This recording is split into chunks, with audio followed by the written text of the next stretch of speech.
Teenage Mutant Ninja Turtles 2 marks Konami's 50th Famicom game. They're the second company to reach that milestone, since Namco reached it all the way back in 1989, and only one other company will publish 50 Famicom cartridges, and their 50th will be in 1994. Of course, Teenage Mutant Ninja Turtles 2 was Teenage Mutant Ninja Turtles 3, because the first Teenage Mutant Ninja games that Konami had on the Famicom was released under the title Gekikami Ninja Den. The structure of this game follows the previous one so closely that I suspect it's built on the same engine. You've got your 4 turtles and they march through 8 stages of enemies to beat up until they reach the Shredder.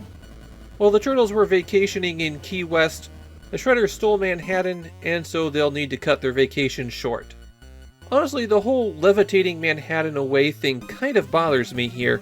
Stages 4 through 8 take place on the floating island of Manhattan, and the only part where you can tell that the island is floating is when you're on the surface on stage 4. Then you go down to the still running subway, followed by getting down to the sewer system, and finally deep underground to the Technodrome, which is deep underground in an island floating in the sky.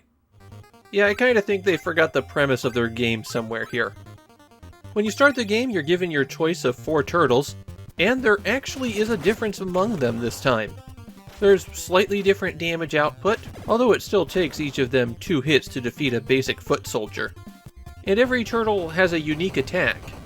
If you don't care which turtle you're playing as, you can press down 5 times and it'll go into an auto-select mode. You can change your turtle every time that you die, but with auto-select mode enabled, the game picks for you. In stages, hitting A jumps and B attacks, but there's a few additional special moves. You can do a jump kick when you're high up in the air by hitting B. That'll be your bread and butter attack if you're trying to avoid damage. And another vital move is if you press down and hit B, you'll attempt to throw someone behind you. That kills the basic foot soldiers, but thrown enemies also damage anyone they hit. That makes it the most efficient method of dealing with enemies, though a bit riskier than running around them. And then there are the unique attacks for every turtle. If you hit B right after you leave the ground when jumping, they'll perform some kind of super move. Note that this is not pushing the button simultaneously. It's jump, then attack in quick succession. Leonardo spins around with his katanas. Raphael does a bit of a drill dive. Michelangelo does a low hop kick. And Donatello somersaults forward with his staff out. Using these moves costs a bit of health, though if you're at 1 health bar, it will never kill you, so you could freely use them then. As before, the foot soldiers are color-coded to help you know what they're going to do, like these yellow ones that throw sand in your eyes, or these red ones that throw shuriken. At the end of every stage there's a boss, and as is traditional for Konami beat-em-ups, the bosses are some real damage sponges that you have to beat on forever before they go down. One useful tip I found for bosses is that their attacks don't extend as much in the vertical direction as the turtles do. So it's possible to stand just below them, and then you can hit them with your regular attack while their attacks are whiffing. Of course, the enemy will try to realign themselves, so this isn't the easy way to win, but it can help you get a lot more damage in. The only pickup you'll find in the game is pizza to restore your health. There's nothing else to power you up. By default, you have 3 lives and 3 continues, but from the options screen, you can set your lives as high as 7.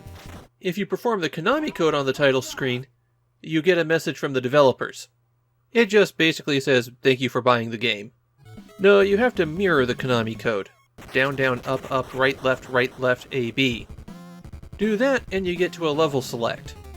The best thing in Teenage Mutant Ninja Turtles 2, or 3, is that Konami really went nuts here, creating all sorts of special events and animation.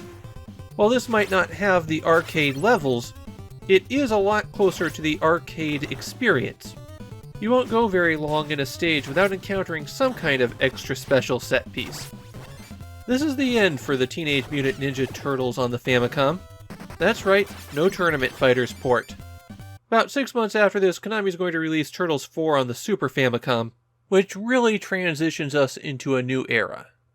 This Teenage Mutant Ninja Turtles 2 is pretty well regarded in Japan, though there still seems to be some preference for the previous game. And yeah, this is an excellent beat-em-up. Couldn't really show off the 2-player mode, but it works perfectly. I don't think it's the best beat 'em up on the Famicom, but it is close, and I prefer it to the port of the arcade game. You really can't go wrong with this one.